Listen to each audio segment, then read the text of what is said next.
السلام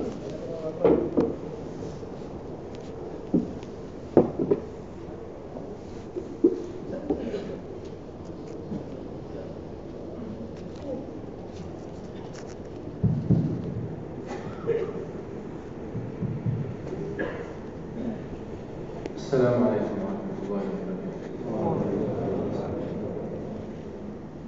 أحمده ونصلي على النبي الكريم وبعد. يقول الله سبحانه وتعالى في كتابه العزيز: فاعلم أنه لا إله إلا الله.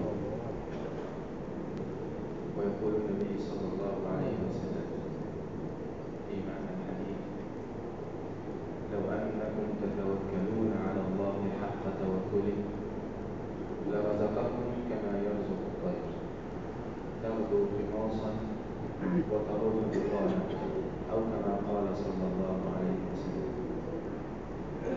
النبي صلى الله عليه وسلم يعلمنا اليقين كما تعلمه من الله سبحانه وتعالى، ويعلم الصحابة رضي الله عنهم وأرضاهم. فالطيور كلنا نراها فوق الأشجار، لا نعلم طيرا منهم يعمل بوظيفة معينة.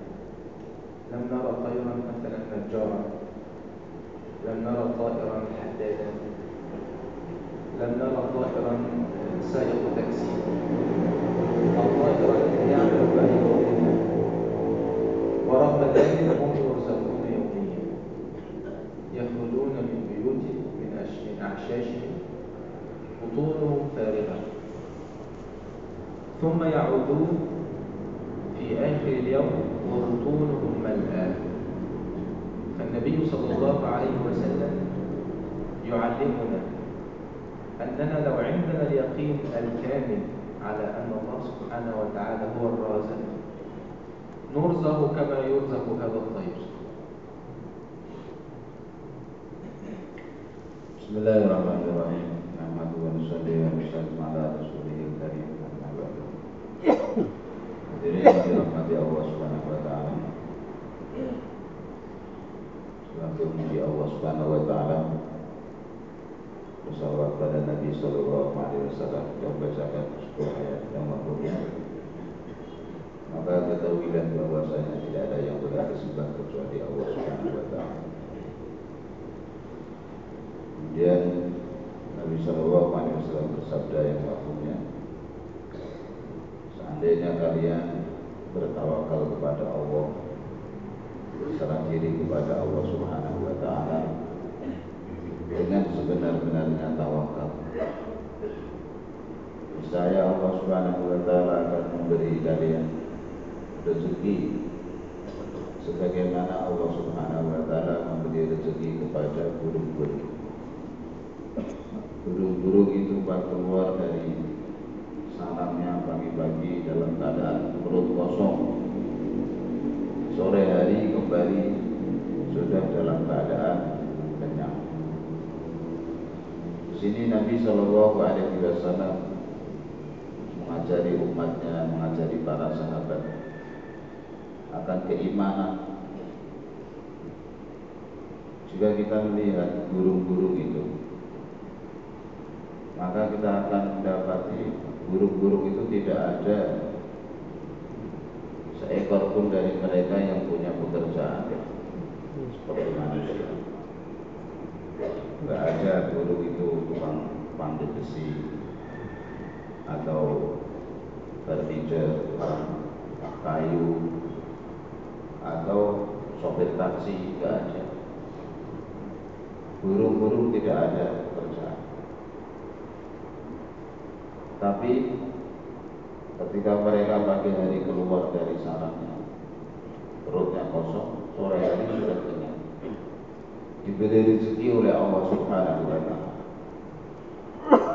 Di sini Nabi SAW menegaskan, jika kalian punya iman yang betul bahwa Allah Subhanahu wa taala zat yang memberi rezeki, dan kalian serahkan urusan rezeki itu kepada Allah Subhanahu wa taala,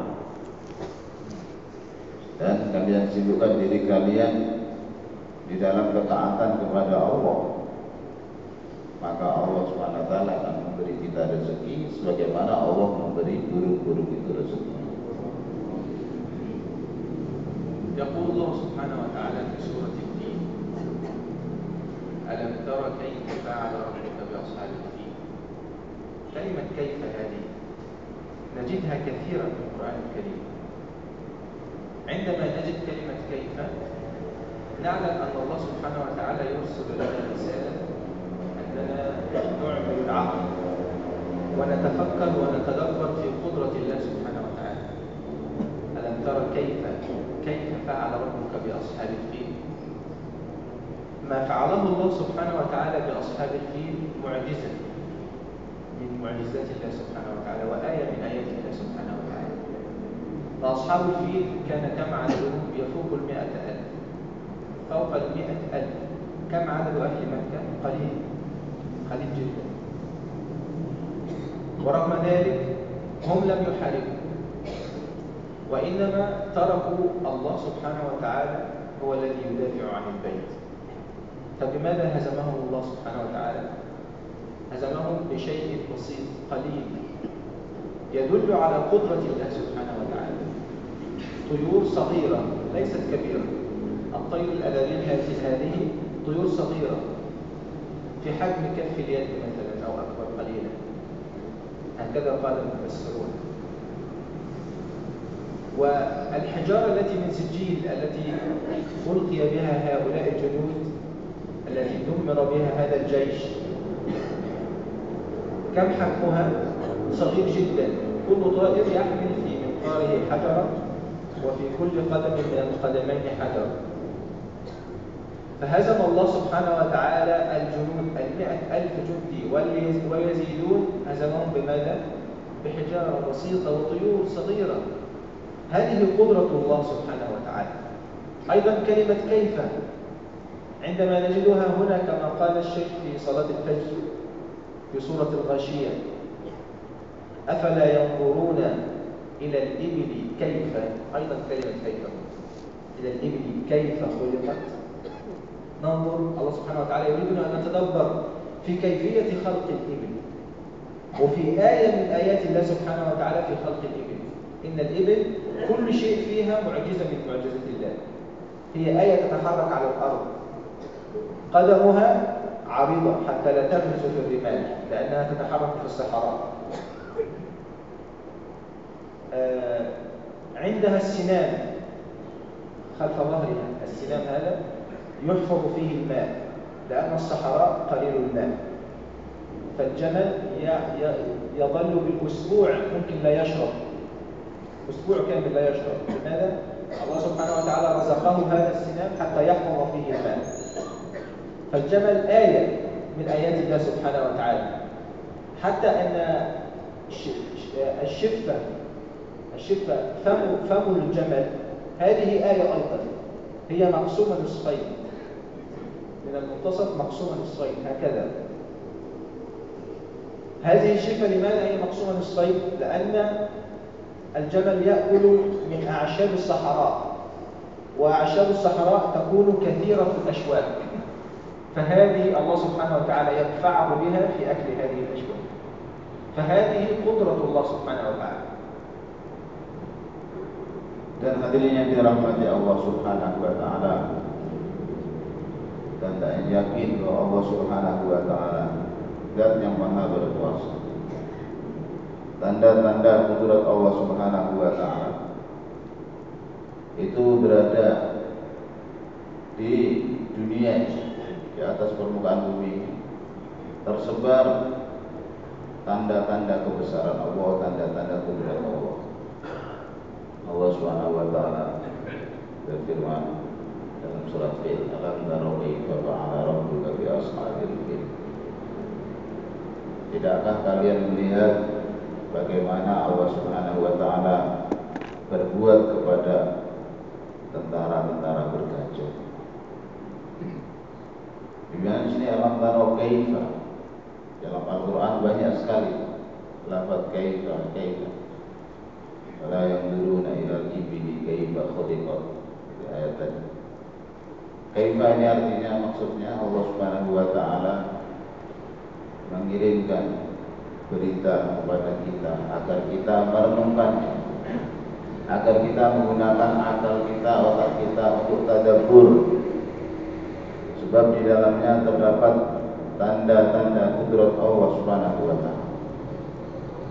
Hadirin sekalian, ini Allah Subhanahu wa taala dalam surat ini menjelaskan kudrat Allah Subhanahu wa taala ketika Abrahah dan sahabat tentaranya yang jumlahnya kurang lebih 100.000, mereka semua mengendarai gajah. Dan orang Mekah berapa? Sedikit. Penduduk Mekah waktu itu masih sangat sedikit. Dan tentara Abrahah 100.000. Maka Allah Subhanahu wa taala hancurkan mereka. Allah binasakan mereka hanya dengan mengirim burung-burung ababil, burung-burung yang kecil. Mereka membawa batu-batu dari Sijil, neraka Sijil.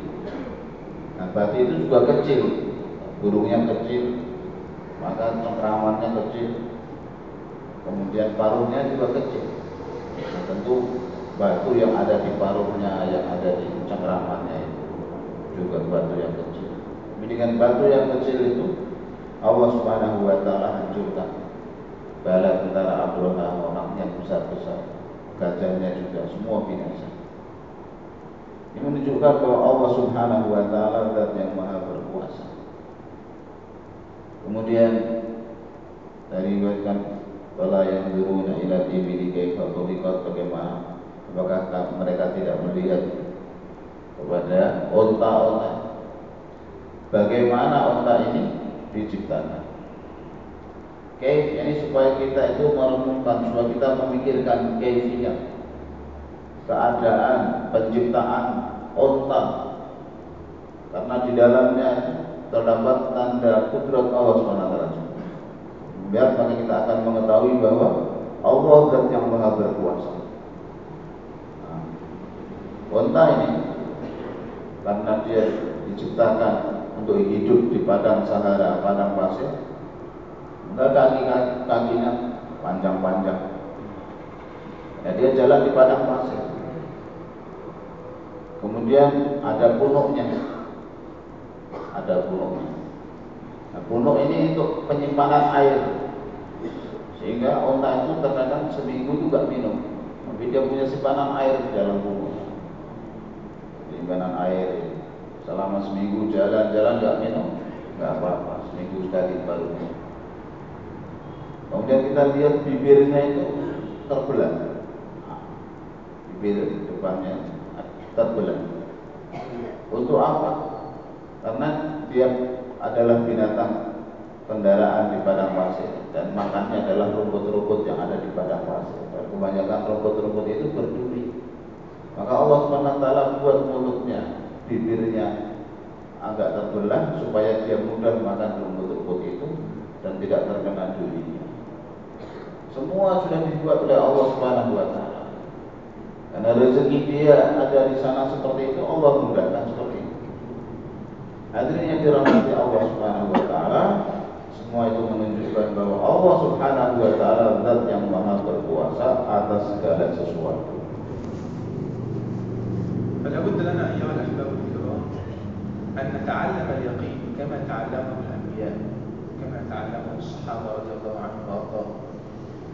فالأنبياء تعلموا اليقين. سيدنا إبراهيم كان عنده اليقين الكامل على أن الله سبحانه وتعالى يحيي ويميت، ولكن هو كان عنده علم اليقين، وهذا ما يكون في مرتبة البشر. علم اليقين هو أعلى مرتبة عند البشر على اليقين على قدرة الله سبحانه وتعالى. علم اليقين هو لم يرى، لأن اليقين ينقسم إلى ثلاثة: علم اليقين، وعين اليقين، وحق اليقين. فعلم اليقين أنا أعلم وأتيقن من أن الله سبحانه وتعالى يحيي الموتى. سيدنا إبراهيم كان عنده علم اليقين. الفرق بين الثلاثة هو كأنك عندما مثلا واحد صديقك أو واحد تعرفه هو صادق، تعلمه صادق لا يكذب أبدا وأنت تصدقه، وجاء لك بكيس فيه بطيخة،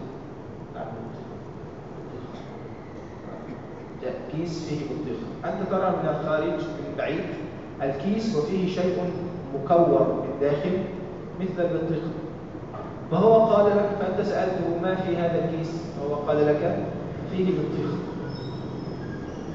فأنت أصبح عندك علم اليقين أن الكيس فيه بطيخة لأنك لا تكذب هذا الرجل أبدا، هذا الرجل صادق دائما وهذا الرجل فعلا صادق، فهذا علم اليقين. يتحول إلى علم اليقين حينما ترى هذه البطيخة، حينما يخرج لك البطيخة من الكيس وأراها لك، إذا أنت رأيتها بعينك كما حدث للنبي صلى الله عليه وسلم، كان عنده علم اليقين بالجنة والنار، فأصبح عنده عين اليقين حينما أسري به فأراه الله الجنة وأراه الله النار، فأصبح عنده عين اليقين، رأى بعينه. يصبح المرتبة أعلى حينما تذوق هذه البطيخة، حينما يفتح لك هذه البطيخة ويعطيك منها قطعة فتأكلها فتتأكد أنها بطيخة، هكذا أصبح عندك حق اليقين.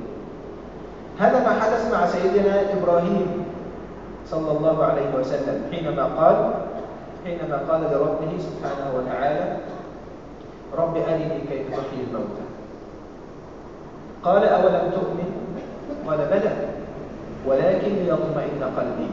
سيدنا إبراهيم هل هو لم يكن عنده يقين بأن الله يحيي الموتى؟ لا، كان عنده، ولكن كان عنده علم اليقين، هو لم يرى بعينه ولكن كان عنده علم اليقين أن الله يحيي الموتى، فهو أراد أن يرتفع ويرتقي الله به إلى أعلى مرتبة من مراتب اليقين، وهي مرتبة حق اليقين.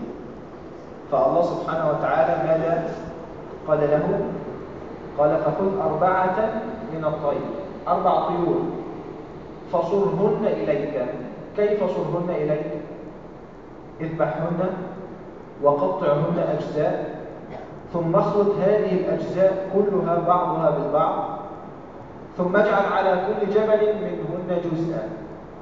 يصعد هذا الجبل ويجعل جزء من المختلط من 4 طيور، ثم جبل آخر ينزل من الجبل ويصعد جبل آخر. هذه مشقة كبيرة. لهذا أيها الأخوة الكرام نحن لا نحصل على اليقين إلا بالمجاهدة. كيف علم الله سبحانه وتعالى سيدنا إبراهيم اليقين ووصله إلى أعلى مرتبة في اليقين؟ بهذه المجاهدة. يصعد هذا الجبل ثم يضع جزء من الطيور، ثم ينزل ويصعد إلى جبل آخر ويضع جزء، ثم ينزل ويصعد إلى جبل ثالث، وهكذا. ثم ادعهن يأتينك سعيا، فورا رأى بعينه ومر وعاش ما يحدث عند إحياء الله سبحانه وتعالى للموتى. Hadirin yang dirahmati Allah Subhanahu wa taala. Oleh karena itu kita hendaknya belajar iman, belajar yakin. Sebagaimana para anbiya alaihi salawat wa taslimat, para sahabat radhiyallahu taala anhum ajmain dan orang-orang yang terdahulu, mereka semua belajar iman, belajar yakin. Depan pada tidur. Para nabi, para sahabat mereka belajar. Pertama-tama dikatakan bahwa iman yakin itu ada 3 tingkatan. Ilmu yakin, ayatul yakin, naqlul yakin. Seperti Nabi Ibrahim alaihissalam. Nabi Ibrahim alaihissalam awal-awalnya beliau punya ilmu yakin bahwa Allah Subhanahu wa taala zat yang maha menghidupkan, Allah zat yang maha mematikan. Punya ilmunya. Seperti Nabi sallallahu alaihi wasallam awalnya belum punya ilmu yakin tentang surga dan neraka. Setelah beliau dimi'rajkan, ditampakkan kepada beliau surga neraka, maka beliau punya ainul yakin. Hadirin yang dirahmati Allah Subhanahu wa taala, dan setelah ainul yakin maka mudah untuk sampai kepada hakul yakin. Untuk kasih contoh seperti satu orang tahu bahwa dia itu orang yang jujur. Nah, ini namanya ilmu, pengetahuan bahwa sekolah itu jujur. Dan suatu ketika orang tadi mengirimi satu paket, tanya ini apa isinya? Dia jawab bahwa ini buah semangka. Karena kita tahu bahwa dia itu jujur, maka kita percaya. Setelah kita buka ternyata betul isinya semangka. Nah, berarti itu ainul yakin. Setelah itu dibelah, kita makan, betul ini semangka, bukan semangka bohongan. Baru itu namanya akul yakin. Betul-betul kita tahu bahwa dia itu memang betul-betul jujur. Contoh mudahnya seperti ini. Kemudian Nabi Ibrahim alaihissalam awal punya keyakinan bahwa Allah SWT yang menghidupkan, yang mematikan. Tapi baru sampai tingkatan ilmu, maka beliau bertanya kepada Allah, meminta kepada Allah SWT. Ketika Ibrahim alaihissalam berkata kepada Rabbnya, kepada Allah SWT, Rabbi arini kaifa tuhyil mauta. Ya Allah, tunjukkanlah kepadaku bagaimana Engkau menghidupkan makhluk yang sudah mati, menghidupkan orang yang sudah mati.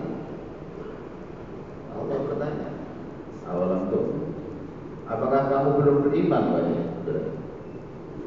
Maka beliau jawab, sudah, walakin liyatma'inna qalbi. Tapi ya, aku ingin hatiku tambah mantap. Sudah yakin ya Allah, tidak ada sedikit pun keraguan. Engkau kan yang mau menghidupkan.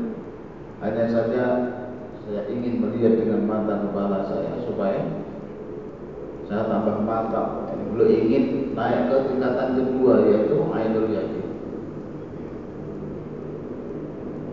Maka Allah Subhanahu wa taala perintahkan Nabi Ibrahim alaihissalam, ya sudah, kamu ambil, kamu tangkap 4 macam burung, kemudian kamu sembelih, kemudian kamu campur adukkan, potong-potong dan campur aduk. Setelah itu kamu letakkan dibagi 4, satu bagian diletakkan di atas bukit sana, kemudian satu bagian lagi diletakkan di bukit yang kedua. Masing-masing diletakkan di atas bukit. Nah, diperintah oleh Allah suruh mujahadah, mendapatkan iman, mendapatkan yakin itu perlu mujahadah. Nah, naik gunung, turun lagi, naik lagi, turun lagi, naik bukit itu capek. Di pelajaran bagi kita untuk mendapatkan iman yakin itu perlu mujahadah. Setelah itu semua turun naik di atas saya. Nah, setelah semuanya kamu bagi, kamu letakkan di atas pucuk-pucuk bukit itu, nah, kamu panggil. Nah, akhirnya dipanggil. Setelah dipanggil, disebut satu persatu 4 macam burung dipanggil namanya, maka berterbangan datang kepada dia, hidup lagi semua. Nah, baru dia dengan mata kepala beliau melihat betul Allah Subhanahu wa taala zat yang maha menghidupkan, Allah zat yang maha mematikan. نبي الله موسى أيضا علمه الله سبحانه وتعالى اليقين. حين اللقاء الأول بين الله سبحانه وتعالى وسيدنا موسى في الوادي المقدس، حينما أمره الله سبحانه وتعالى أن يلقي عصاه، هو لم يكن أرسل إليه بعد، لم يرسل إليه بعد الرسالة، فلم يأتي عنده اليقين، لأنه لم يرسل إليه، لم يصبح نبيا بعد. في أول لقاء ماذا حدث؟ حينما أمره الله أن يلقي عصاه، فلما رآها تهتز كأنها جان، ماذا حدث؟ ولا مدبرا، هرب، ظنها جان، ولم يعقب حتى لم ينظر خلفه. فناداه الله سبحانه وتعالى ألا تخف إني لا يخاف لدي المرسلين. هكذا علمه الله اليقين على أنه لا شيء يضره إلا بإذن الله سبحانه وتعالى، فأخذه فجعله يمسكها وهي حية، وهو لا يراها عصا وإنما يراها حية تسعى، فيمسكها وهي حية فيحولها الله سبحانه وتعالى في يده إلى عصا مرة أخرى. فالله سبحانه وتعالى يعلمه أنه لا شيء في هذا الكون يضره إلا بإذن الله سبحانه وتعالى، ولا شيء ينفع إلا بإذن الله سبحانه وتعالى. في الموقف الثاني سيدنا إبراهيم وأمامه سحرة فرعون. السحرة يلقون حبالهم وعصيهم فيخيل إليه من سحرهم أنها تسعى، يخيل إليه أنها ثعابين وحيات. فأوجس في نفسه خيفة موسى. سيدنا موسى عليه السلام هو أصبح نبي، فأوجس في نفسه خيفة. هو لم يخف أن الله سبحانه وتعالى لا ينصره، ولا يخاف أن هذه الأشياء تضره. هو عنده اليقين أن الله سبحانه وتعالى ينفعه، لأنه أصبح نبي، فالأنبياء معصومون. أصبح نبي فهو لا يخاف أن هذه الأشياء تضره، ولا يخاف أيضا أن الله سبحانه وتعالى لا ينصره، وإنما خاف على الناس، خاف أن يفتتن الناس بهؤلاء السحرة. فعندما أوجد في نفسه خيفة الله سبحانه وتعالى ثبته. قلنا لا تخف إنك أنت الأعلى. فهكذا نصره الله سبحانه وتعالى. في الموقف الثالث خلاص لم يهرول ولم يخف ولا أوجد في نفسه خيفة. هو أصبح عنده اليقين الكامل أن الله سبحانه وتعالى ناصره. عندما كان البحر أمامه وجنود فرعون خلفه، ماذا قال له قومه؟ إنا لمدركون. ولكن هو قال ماذا؟ هو عنده اليقين، لا يعلم كيف، هو لا يعلم كيف الله سبحانه وتعالى سينصره، ولكن يعلم أن الله سينصره. البحر أمامه والجنود خلفه، جنود فرعون، ورغم ذلك هو يعلم أن الله سبحانه وتعالى سينصره. فيقول كلا إن معي ربي سيهدين، فينصره الله سبحانه وتعالى. هكذا علمه الله سبحانه وتعالى اليقين. فلا بد لنا أن نتعلم اليقين أيضا أيها الأحباب الكرام. Dan juga hadirnya dirahmati Allah Subhanahu wa taala. Nabi Musa alaihissalam. Nabi Musa alaihissalam ini awal mula bertemu dengan Allah Subhanahu wa taala. Allah bertanya, "Apa yang ada dalam tanganmu ya Musa?" Minta tongkat saya. Lempar, dilemparkan. Berubah menjadi ular. Nabi Musa ketakutan lari atau belakang. Karena waktu itu belum diangkat jadi rasul. Waktu itu belum diangkat menjadi nabi, belum diturunkan wahyu kepada beliau. Setelah itu baru ketika Allah perintahkan sekarang kamu pergi dakwah Fir'aun, ketika itulah baru diangkat jadi nabi rasul untuk dakwah. Nah, ketika bertemu pertama belum diangkat, baru dalam masa tarbiyah. Takut sekali. Allah perintahkan jangan takut. Nah, para rasul, para utusan itu tidak takut. Tangkap lagi. Nangkapnya pun juga takut untuk dipatok oleh ular tadi. Begitu dipegang, langsung berubah menjadi tongkat. Ya itulah beliau yakin, punya ilmu yakin bahwa ular ini tidak bisa memberikan manfaat, tidak bisa memberikan mudarat. Seluruh benda, seluruh makhluk tidak bisa memberikan manfaat, tidak bisa memberikan mudarat tanpa kehendak Allah Subhanahu wa taala. Di situ Allah Subhanahu wa taala tampakkan kudratnya pada Nabi Musa alaihissalam. Nabi Musa alaihissalam yakin. Setelah itu beliau diperintah untuk dakwah. Beliau pun berangkat pergi dakwah. Dakwah ketemu dengan Fir'aun. Sampai suatu hari Fir'aun menantang dia. Nah, ini tukang sihir ini. Dia tukang sihir, ingin merebut kerajaan dengan sihirnya.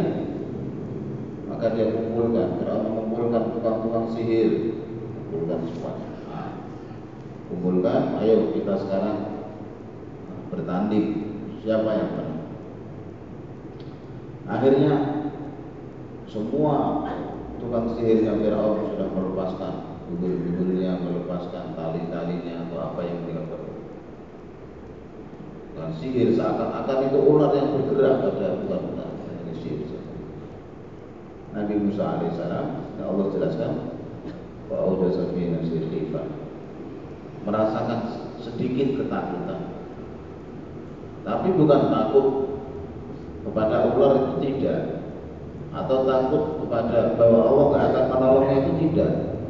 Takut kalau orang-orang manusia itu nanti akan terkena fitnah dari ular-ular itu. Mereka yakin bahwa ular-ular ini berbahaya. Itu yang dikhawatirkan, yang ditakutkan oleh Nabi Shallallahu Alaihi Wasallam, oleh Nabi Musa alaihissalam.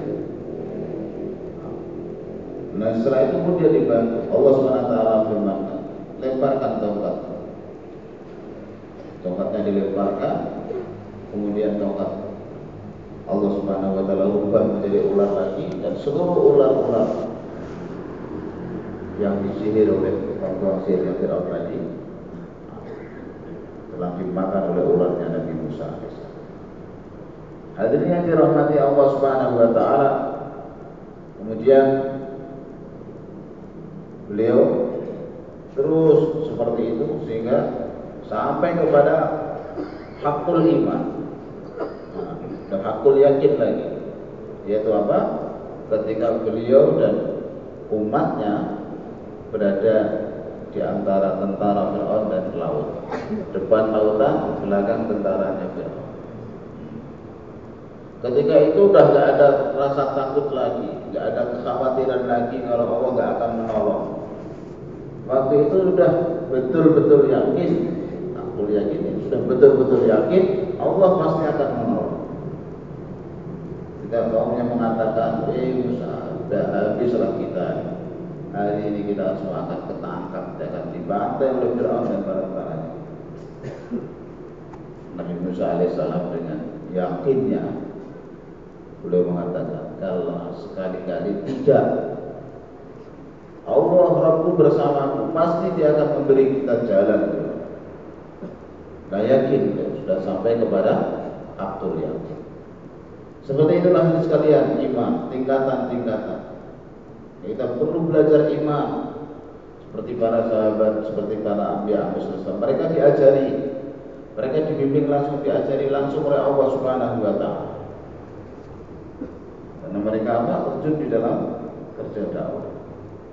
Kalau kita terjun dalam kerja dakwah, Allah SWT sendiri yang akan mentarbiyah iman kita, itu Allah sendiri. هذا اليقين أيها الأحباب الكرام علمه النبي صلى الله عليه وسلم للصحابة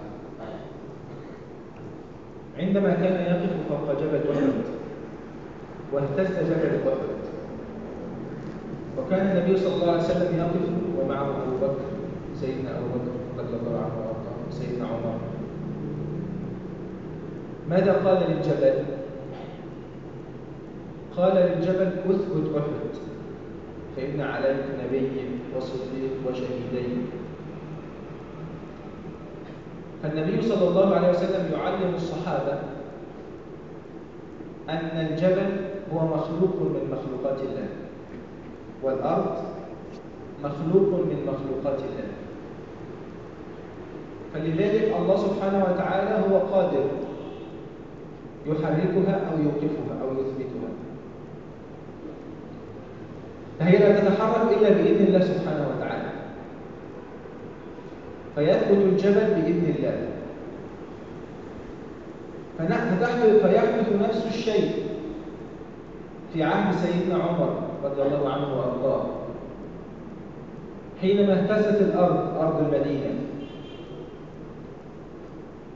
فيضربها عمر بقدمه، يفعل كما تعلم من النبي صلى الله عليه وسلم.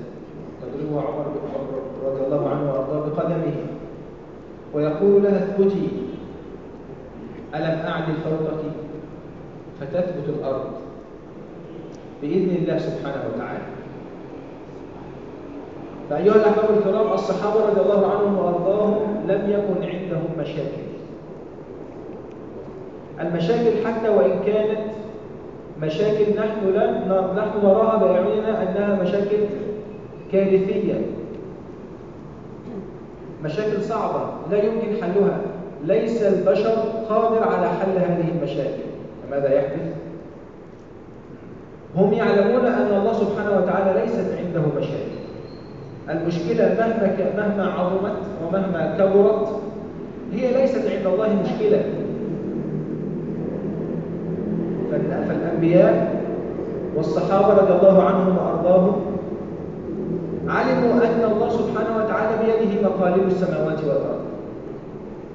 إذا أراد شيئا أن يقول له كن فيكون سبحانه وتعالى. لا يعجزه شيء في الأرض ولا في السماء سبحانه وتعالى.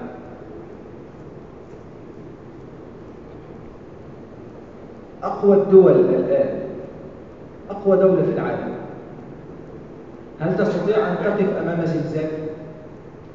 أكثر دولة تقدما تكنولوجيا وعلوم حديثة، هل تستطيع أن تقف أمام زلزال من الزلازل؟ هزة أرضية، هل تستطيع أن تقف؟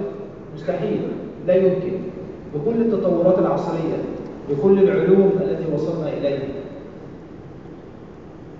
ولكن سيدنا عمر وقف أمامها بكلمة: اثبتي، فثبتت. هكذا كان يقين الصحابة. كيف وصلوا إلى هذا اليقين؟ وصلوا إليه باتباعهم الكامل للنبي صلى الله عليه وسلم، بمجاهدته، كما ذكرنا في قصة سيدنا إبراهيم عليه السلام. المجاهدة، التعليم لا يكون إلا بالمجاهدة. فالله سبحانه وتعالى أراد أن يعلمه حق اليقين، فماذا فعل؟ جعله يجتهد ويتحرك. هكذا أيها الأحباب الكرام، اليقين لم يأتي للصحابة إلا بالمجاهدة حينما تحركوا وضحوا من أجل هذا الدين. Allah Subhanahu wa taala, Nabi sallallahu alaihi wasallam mengajarkan iman yakin itu kepada sahabat, mendidik para sahabat agar para sahabat sampai kepada hakikatul yakin, kepada hakikat yakin. Dibimbing langsung oleh Nabi sallallahu alaihi wasallam. Suatu ketika di waktu itu Nabi sallallahu alaihi wasallam, Sayyidina Abu Bakar, Sayyidina Umar radhiyallahu. Mereka bertiga berada di atas gunung, di atas bukit Uhud. Kemudian tiba-tiba terjadi gempa. Nabi sallallahu alaihi wasallam bersabda, berhentilah. Jadi sedang gempa, wahai bumi, berhentilah, jangan gempa. Karena di atasmu ada Nabi, ada Siddiq, dan ada syahid. Jadi Sayyidina Umar terbunuh syahid. Langsung yang tadinya gempa kencang langsung berhenti. Sebab Nabi SAW ingin terangkan, jelaskan kepada para sahabat bahwa bumi, tanah, gunung ini makhluk Allah, gak akan bergerak tanpa kehendak. Yang menjadikan dia gempa itu Allah, yang menenangkan juga Allah. Maka Nabi Shallallahu Alaihi Wasallam langsung perintahkan kepada bumi, diam, jangan gempa, langsung diam. Akhirnya dirahmati Allah Subhanahu Wa Taala. Hal itu terjadi lagi ketika Sayyidina Umar jadi khalifah. Gempa waktu satu hari beliau sedang berada di atas tanah lapang, tiba-tiba gempa. Maka beliau jejakkan kakinya ke atas tanah, karena beliau sudah diajari oleh Nabi bahwa tanah ini makhluk Allah. Dan dia mengatakan, wahai bumi, diam, jangan bergerak. Apakah aku sudah tidak berbuat adil sehingga kamu berani gempa? Langsung diam. Jadi bagi sahabat itu gak ada yang muskil, bagi sahabat itu gak ada yang sulit. Sebab mereka yakin bahwa semua urusan di tangan Allah, dan di hadapan Allah gak ada urusan yang sulit itu gak ada. Perkara yang sulit itu tidak ada. Hari ini perkara-perkara yang dianggap sulit oleh manusia, hari ini orang kan berriwayat kayak setengah mustahil bagi manusia, mengatakan setengah mustahil ini kalau merubah ini. Tapi bagi Allah nggak ada yang sulit. Sahabat yakin atas perkara itu, sehingga di hadapan sahabat juga nggak ada urusan yang sulit. Semua urusan bagi sahabat itu mudah. Karena saya tidak Umar itu mudah, langsung diam. Hari ini Allah Subhanahu Wa Taala mana ada negara yang hari ini mereka mengaku sebagai negara paling kuat, negara superpower, negara yang paling maju, dan sekarang orang sedang dari segi ilmu sains teknologinya maju. Hari ini orang mengatakan seperti ini. Negara yang mengaku sebagai negara paling kuat, paling maju teknologinya, bisakah mereka menghentikan gempa dengan teknologi mereka? Gempa terjadi kemudian langsung diam, enggak diam, malah tambah kenceng. Hadirin yang dirahmati Allah Subhanahu Wa Taala, yang bisa menghentikan itu hanya orang yang punya yakin kepada Allah Subhanahu Wa Taala, yakin kepada Allah Subhanahu Wa Taala, seperti para sahabat radhiyallahu taala. Lalu bagaimana para sahabat bisa sampai kepada hakikat yakin, hakikat iman itu? Melalui proses mujahadah. Di mujahadah mereka mujahadah dalam agama, bersusah payah sebagaimana tadi kita sampaikan. Kisah Nabi Ibrahim alaihissalam, Allah perintahkan dia mujahadah. Oh, ingin meningkat imannya sampai ke akhir yakin, mujahadah. Sampai kepada setelah itu beliau sampai derajat tingkat hakul yakin, yaitu ketika beliau dilempar ke dalam api, ternyata nggak mati, hidup, tambah yakin dan qoli. Hadirin yang dirahmati Allah Subhanahu Wa Taala, para sahabat radhiyallahu taala majma'in, mereka mujahadah, bersusah payah ketika mujahadah untuk agama Allah Subhanahu Wa Taala. Maka mereka sampai kepada hakikatul iman, sampai kepada hakikatul iman. Sebab hati yang dirahmati Allah Subhanahu Wa Taala, mereka langsung dibimbing oleh Nabi Sallallahu Alaihi Wasallam, diajari oleh Nabi Sallallahu Alaihi Wasallam. Maka bagi kita juga, bila kita ingin meningkat iman kita, yakin kita, nggak ada jalan lain kecuali kita mujahadah, bermujahadah di jalan Allah Subhanahu Wa Taala, sehingga nanti Allah Subhanahu Wa Taala akan beri kita hakikat iman, hakikat yakin. أيها الأخوة الكرام، هذه الفترة التي نحن نمر بها الآن هي لا تحتاج إلى مجرد تضحية، وإنما تحتاج إلى حسن التضحية كما كان عند الصحابة الكرام رضي الله عنهم وأرضاهم، حتى تكمل عندهم التزكية والتربية. فهذا المقصود من العمل، من عمل الدعوة في كل العالم. ما المقصود منه؟ هو المقصود منه أنا، المقصود منه تربيتي أنا وتزكيتي أنا، حتى عندما تظهر النصرة، نصرة الدين، تظهر على قوم عندهم التربية وكامل التزكية. الصحابة رضي الله عنهم وأرضاهم في صلح الحديبية هم ذاهبون ومعهم سيوفهم ويستطيعون دخول الكعبة ويستطيعون عمل العمرة، وإذا قاتلوا بإذن الله هم ينتصرون. ولكن الله سبحانه وتعالى أراد اكتمال تزكية الصحابة واكتمال تربية الصحابة حتى يظهر الدين وتأتي نصرة الله سبحانه وتعالى على أناس تم تربيتهم تربية كاملة وتزكيتهم تزكية كاملة، حتى أن بعض الصحابة لم يستطع الصبر مثل سيدنا عمر رضي الله عنه وأرضاه، حينما وجد أن الاتفاق في صلح الحديبية به ظلم للمسلمين. هو رأى ذلك أولا في الوثيقة التي تكتب، حينما كتب النبي صلى الله عليه وسلم بسم الله الرحمن الرحيم، ماذا قال له؟ قال له لا نعلم الرحمن وإنما اكتب باسمك اللهم، فيفعل النبي صلى الله عليه وسلم. ثم يقول حينما يذكر محمد رسول الله قال لو نعلم أنك رسول الله ما فعلنا كل هذا، فيمسح رسول الله ويكتب محمد بن عبد الله صلى الله عليه وسلم. ثم هناك الشرط العجيب في هذه الوثيقة، شرط عجيب، أن الذي يخرج من مكة مؤمن ويذهب إلى النبي صلى الله عليه وسلم النبي يرده، ثم الذي يخرج من عند النبي صلى الله عليه وسلم كافر الكفار لا يردونه. ما هذا الشرط؟ ظالم، به ظلم كبير. ولكن الله أراد تربية الصحابة وتزكيتهم تزكية كاملة، تزكية النفوس. المقصود من هذا العمل هو التزكية والتربية.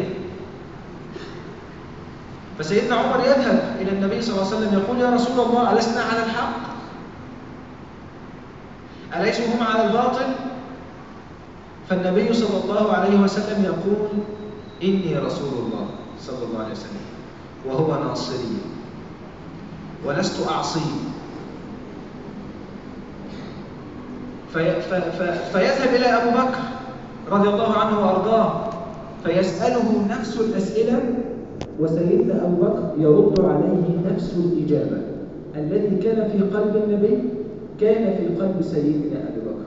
لذلك أبو بكر رضي الله عنه وأرضاه إيمانه يزن إيمان الأمة كلها، لأنه كان عنده كامل التزكية كامل التربية.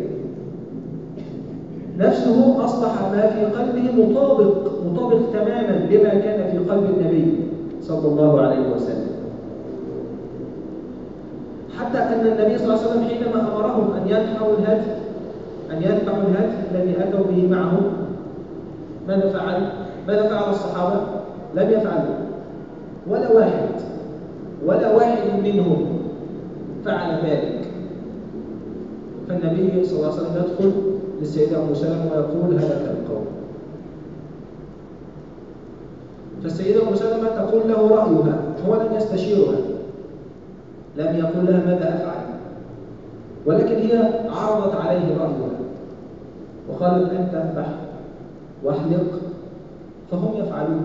فعندما خرج وذبح وحلق ودعا بالحلاق فحلق له،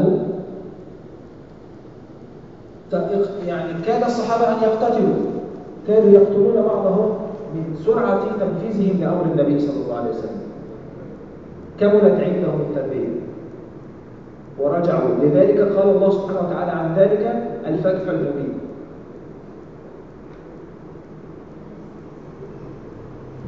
Hadirin yang dirahmati Allah Subhanahu wa taala.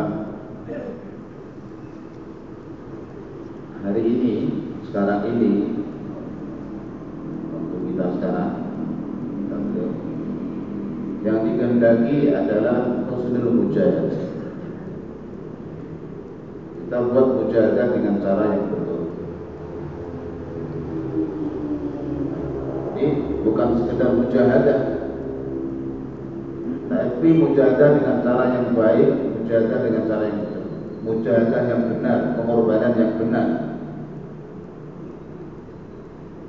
Hari ini bukannya umat nggak berkorban, tapi pengorbanannya tidak benar. Maka dengan kerja dakwah kita ini kita ingin belajar korban yang betul, sehingga pertolongan Allah datang, hidayah datang. Baik kudrat Allah bersama kita dan pertolongan Allah bersama kita, maka kita perlu buat pengorbanan yang betul.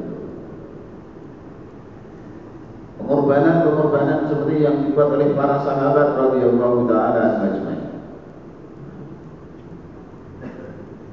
Hadirin sekalian, apabila kita buat pengorbanan dengan betul, apa hasilnya? Tarbiyah, tazkiyah. Kita akan ditarbiyah oleh Allah, kita akan disucikan oleh Allah Subhanahu wa taala. Itu hasil dari pengorbanan yang betul. Seperti sahabat radhiyallahu anhum, mereka diminta untuk berkorban, mulai yang pertama dari pengorbanan harta, kemudian pengorbanan tenaga, kemudian pengorbanan nafsu, mengorbankan nafsu. Pengorbanan nafsu contohnya seperti ketika perdamaian Hudaybiyah. Itu betul-betul nafsu sahabat disembelih. Sehingga setelah itu mereka diberitahu bahwa mereka telah mendapatkan kemenangan yang nyata, kemenangan yang telak bagi mubin. Kenapa? Padahal tidak terjadi peperangan. Tapi karena waktu itu mereka telah disempurnakan tazkiyahnya oleh Allah, tazkiyatun nufus telah disempurnakan oleh Allah, dan mereka telah ditarbiyah oleh Allah SWT. Dan bagaimana tidak, dari hasil perdamaian Hudaybiyah, perjanjian Hudaybiyah ini, seakan-akan itu berat sebelah, yaitu menguntungkan pihak orang kafir. Sampai-sampai Sayyidina Umar radhiyallahu juga tidak terima ketika pertama kali dalam surat perjanjian itu ditulis Bismillahirrahmanirrahim. Orang kafir berkata, siapa itu Allah? Siapa itu Rahman? Kami tidak kenal. Hapus. Dan ditulis Muhammadur Rasulullah. Maka orang-orang kafir berkata, kalau kami tahu engkau Nabi, kami tidak akan memerangi kamu. Kalau kami tahu engkau itu Rasulullah, utusan Allah, kami tidak akan berbuat semai, tidak akan memerangi kamu. Hapus Rasulullahnya, tulis Muhammad bin Abdillah. Semua hapus. Kemudian isi perjanjiannya, kalau ada orang Mekah yang beriman masuk Islam datang ke Madinah dalam masa perjanjian ini harus dikembalikan. Sedangkan kalau ada orang Islam yang dibilang murtad kata mereka dan datang ke Mekah, tidak akan dikembalikan. Jadi, melihat itu Sayyidina Umar tadi juga tidak terima. Apa-apaan ini perjanjian kok seperti ini? Datang kepada Nabi SAW. Waktu itu sahabat sudah siap. Mereka mau pergi umroh memang, tapi mereka bawa pedang juga. Kalau dibolehkan perang, mereka siap perang, sudah bawa pedang. Dan bisa masuk Mekah, bisa buat umroh. Dan dengan izin Allah, kalau perang pun mereka menang. Hadirin yang dirahmati Allah SWT. Namun waktu itu Nabi SAW menenangkan. Ketika Nabi Sayyidina Umar tanya, ya Rasul, bukankah kita ini, bukankah agama kita ini agama yang benar? Kenapa kita ngalah kayak begini? Rasulullah SAW dan jawaban. Dia datanglah kepada Sayyidina Abu Bakar. Wahai Abu Bakar, kenapa kita terima seperti ini? Bukankah kita agama benar? Kalau kita perang maka kita akan, kalau kita menang, kalau kita kalah pun kita akan masuk surga. Kalau menang kita hanya menang. Tapi kenapa kita malah mengarah seperti ini? Melihat berisi perjanjian kayak begitu. Saya tidak. Abu Bakar berikan jawaban sama seperti yang diberikan oleh Nabi Shallallahu Alaihi Wasallam. Artinya apa? Apa yang ada dalam hati Sayyidina Abu Bakar itulah yang ada dalam hati Nabi Shallallahu Alaihi Wasallam. Apa yang ada dalam hati Nabi itu yang ada dalam hati Sayyidina Abu Bakar. Dan imannya Sayyidina Abu Bakar radhiyallahu anhu berkembang dengan iman umat, maka akan berat imannya Sayyidina Abu Bakar radhiyallahu anhu. Ketika itu Sayyidina Umar berkata seperti itu. Akhirnya Nabi SAW datang. Karena Nabi beritakan, "Udah kita semua sekarang tahallul, kita pulang." Jadi tidak ada seorang sahabat pun yang tahallul, cukur rambutnya. Enggak terima kan? Nabi SAW masuk ke kemah salah seorang istri.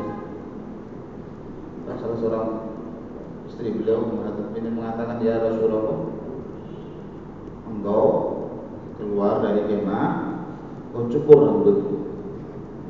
Jika mereka melihat engkau mencukur rambutmu, enggak usah diperintah, mereka akan cukur rambut mereka. Dan Nabi SAW pun keluar kemah, cukur rambutnya di hadapan sahabat-sahabat. Melihat itu, mereka langsung nyukur rambut mereka sendiri. Sampai saking cepatnya sampai pada berdarah-darah terluka-luka kepala mereka. Nyukurnya kan pakai pedang, kayak gunting, ada gunting seperti itu hari itu Allah Subhanahu wa taala. Setelah itu mereka kembali ke Madinah. Kembali ke Madinah, mereka langsung ketika itu mendapat berita dari Allah bahwa mereka telah mendapatkan kemenangan yang nyata, kemenangan yang besar. Kemenangan apa? Bukan perang. Itu kemenangan mereka telah bisa mengalahkan nafsu mereka. Seperti itu hal ini yang dirahmati Allah Subhanahu wa taala. Tarbiyah keluar jalan Allah Subhanahu wa taala. Ini adalah tazkiyah untuk siapa? Untuk diri saya. Tarbiyah perbaikan itu ya diri kita, bukan orang. Kita dakwah itu untuk diri kita, bukan untuk orang. Agar supaya Allah Subhanahu wa taala mentarbiyah kita, meningkatkan kita, memberi kita iman, maka kita buat mujahadah, berkorban. Tapi pengorbanan dengan cara yang betul. Pengorbanan dengan cara yang betul itulah yang nantinya akan menyampaikan kita. Dan pengorbanan dengan cara yang betul itu pengorbanan yang ikut arahan. Buat kerja dakwah ini ikut arahan masyayikh. Itu pengorbanan yang betul itu. Jangan buat cara-cara sendiri, jangan buat trik-trik sendiri. Kita ikut arahan apa yang dikatakan masyayikh, itu kita kerjakan. Itulah pengorbanan yang betul, yang nanti dengan itu Allah akan mentarbiyah kita. أيها الأحباب الكرام، المشايخ يقولون أن عمل ظهور الدين يكون على 4 مراحل. ظهور الدين يكون على 4 مراحل. أول مرحلة مرحلة انتشار الدعوة. حينما نذهب إلى أي مكان في العالم نجد فيه الجولة والزيارات في كل مكان، في أقصى الجنوب، في أقصى الشمال، في روسيا، في استراليا، في إندونيسيا، في مصر، في جنوب أفريقيا، في البرازيل، في كينيا، في أمريكا، في كل مكان في العالم تجد في كل مدينة من مدن العالم تجد الجولة والزيارات. فهذه المرحلة اكتملت، مرحلة انتشار الدعوة. المرحلة التي تليها والتي نحن بها الآن هي مرحلة التربية، وهذه المرحلة الأطول من ال4 مراحل، وهذه أوشكت على الانتهاء. مرحلة التربية، ثم المرحلة التي تليها مرحلة ظهور النصرة، وهذه المرحلة مثل الشمس الآن في هذا الوقت، يظهر ضوء الشمس ولكن الشمس لا تظهر، لم تظهر بعد. فظهرت الآن مبشرات لظهور نصرة الدين. مبشرات الآن نرى أن الدين أوشك على الله سبحانه وتعالى أوشك على أن ينصر دينه، والنصرة تظهر في كل العالم. ولكن المشكلة إذا جاءت نصرة الله سبحانه وتعالى على قوم لم يتربوا ولم تتزكى نفوسهم، هؤلاء الناس يفتنون في دينهم. فهذه مشكلة. فلا بد لنا الآن أن نجتهد. المطلوب منا الآن أن نجتهد ونظهر حسن التضحية، ليس فقط التضحية، ليس فقط 3 أيام 40 يوما 4 شهور، هذا ليس المطلوب الآن. المطلوب الآن تحت الشورى، ليس فقط 4 شهور، ليس فقط 4 أشهر، وإنما تحت الشورى. الشورى تقول سنة، أنا أخرج سنة. الشورى تقول 40 يوما، أخرج 40 يوما تحت الشورى، كما كان الصحابة رضي الله عنهم وأرضاهم يخرجون 6 أشهر، يخرجون سنة، يخرجون ولا يعودون. هم العمر كله، الحياة كلها تكون تقديم وتضحية لدين الله سبحانه وتعالى حتى تتربى النفس. لأني والله ما وجدنا طريقا تتربى فيه الأنفس، تتربى فيه النفوس وتتزكى فيه النفوس إلا في هذا الطريق.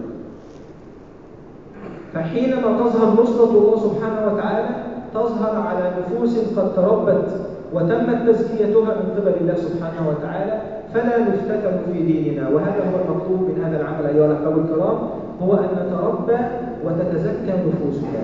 مستعدين إن شاء الله؟ إن شاء الله. Dari yang dirahmati Allah SWT, saya mengatakan bahwa di dalam kerja dakwah ini ada 4 fase, 4 tingkatan. Tingkatan yang pertama adalah wujud dakwah atau nasyrul dakwah, tersebarnya dakwah di mana-mana. Seperti hari ini kita lihat, hampir di seluruh penjuru dunia, setiap negara, setiap kota, kita akan dapati orang jaulan, orang 2,5 jam khususi itu di mana-mana, sampai ke Eropa, kemudian Rusia, Asia, Australia, semua di setiap negara. Amal ini sudah tersebar. Kemudian yang kedua adalah fatratul tarbiyah, yaitu masa tarbiyah. Masa kita sekarang ini kita sedang ditarbiyah. Dan masa tarbiyah ini masa yang paling panjang dari 4 fase itu. Fase yang paling panjang itu tarbiyah. Dan digendaki dengan tarbiyah ini kita sampai kepada tazkiyatun nufus yang sempurna dan tarbiyah yang sempurna. Setelah itu baru fase berikutnya adalah zuhurun nusrah, munculnya nusratullah, turunnya nusratullah. Nusratullah belum turun. Seperti misalkan sekarang matahari mau terbit, belum terbit tapi mau terbit. Artinya kita sudah diberi berita gembira bahwa sebentar lagi agama ini akan ditolong oleh Allah, nusratullah akan datang. Itu sudah ada berita-berita, tapi belum muncul. Sebab apa? Sebab kita yang ahli dakwah ini belum sampai kepada tazkiyah yang sempurna, belum sampai kepada tarbiyah yang sempurna. Bahaya kalau sampai nusratullah itu ditambahkan, diturunkan dalam keadaan kita belum sampai ke tahapan tazkiyah yang sempurna, tarbiyah yang sempurna, itu bisa berbahaya. Itu membahayakan kita. Kita akan terfitnah dengan itu. Bukan kita yakin kepada Allah tanpa karunah, kita akan yakin kepada, kita akan bicarakan kehebatan kita. Terfitnahnya di situ, wah siapa hebat kita. Sebab kita masih suka menjadi nafsu. Hadirin yang dirahmati Allah Subhanahu wa taala, tazkiyatun nufus, tazkiyah tarbiyah itu akan kita dapatkan dengan husnul mujahadah, dengan mujahadah, husnul tarbiyah, dengan pengorbanan, dengan mujahadah yang betul. Bukan sekedar pengorbanan, bukan sekedar keluar 4 bulan, sekedar keluar 4 hari, tapi keluar dengan mujahadah. Nah, keluar dengan mujahadah itu apa? Ikut musyawarah. Jangan tentukan dulu bahwa saya mau keluar sekian, saya mau keluar ke sana, sudah beli tiket, sudah baru datang, Pak, ini saya mau ke sana. Enggak akan dapat tarbiyah yang betul. Tarbiyah yang sempurna, tazkiyatun nufus yang sempurna akan kita dapatkan. Kita datang, Pak, kami datang ke jemaah, Tafakkur sekian kami minta dimusyawarahkan, terserah mau suruh keluar 4 bulan siap, suruh 6 bulan siap, 1 tahun siap, dikirim kemana saja siap. Itu cara yang betul untuk sampai kepada tazkiyatun nufus. Hari ini kita belum sudah buat rencana sendiri, sudah semua beli tiket dari datang orang dimusyawarahkan apanya? Sudah beli tiket. Kalau kita macam seperti itu, ya nggak akan sampai kepada tazkiyatun nufus. Malah akan jadi budaknya nafsu terus. Nafsu kita nggak akan bisa disucikan, nggak akan bisa dibersihkan, kita akan ikut nafsu terus. Untuk mencegah nafsu, untuk kita meredam nafsu kita itu dengan musyawarah. Seperti sahabat radhiyallahu anhu, tapi nggak ada nafsu sedikit pun, nggak ada keinginan oh enak kalau tasbih ke sana enak, oh kita usul tasbih ke sana, nggak ada. Letakkan ini dalam syariat Rasulullah, mau keluar 6 bulan siap, setahun siap, tasbih nggak pulang pun siap, sahabat. Kalau tasbih banyak yang tasbih tapi nggak pulang sahabat. Dan kemanapun siap. Nggak ada keinginan oh negeri sana bagus indah ayo kita ke sana, nggak ada. Oh di sana kerja maju kita keluar ke sana. Oh di sana ikramnya bagus kita minta tasbih ke sana. Nggak ada pilihan. Duduk dalam musyawarah terserah mau diantar kemana saja. Mereka nah, itu baru kalau kita ikut musyawarah, ikut keputusan syura, baru kita akan sampai kepada tazkiyatun nufus. Jika tazkiyatun nufus sudah sempurna, tarbiyah sudah sempurna, baru nusratullah akan kita akan diturunkan ke Allah, akan diwujudkan ke Allah SWT.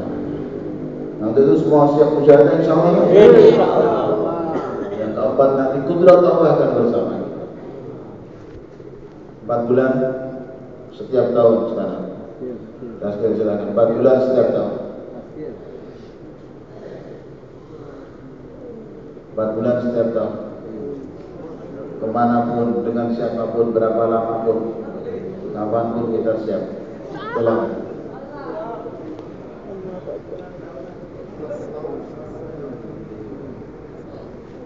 Silakan.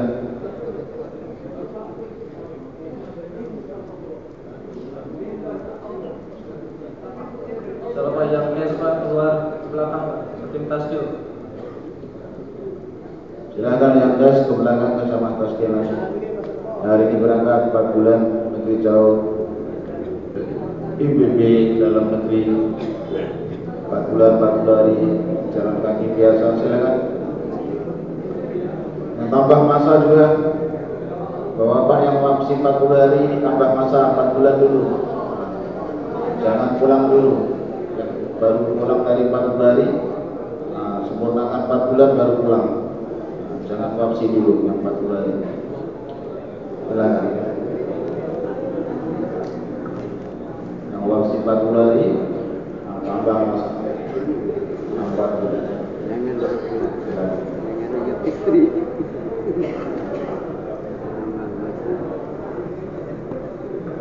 Ya guys ke belakang tim tasbih. Yang datang pada sama-sama. Yang datang untuk tasbih dekat-dekat. Sekarang jauh bunga Indonesia Timur, Indonesia Barat, ada yang jauh.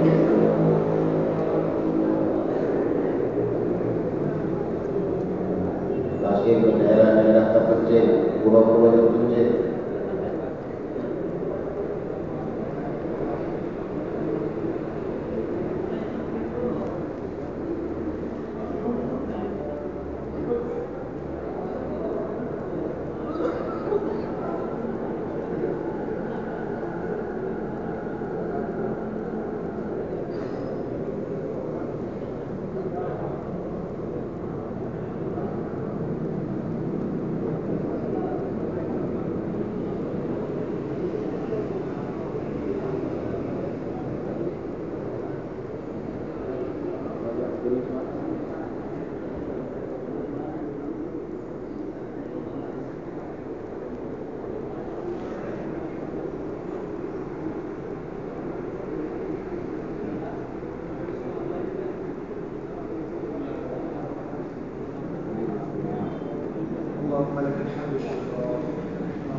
Assalamualaikum.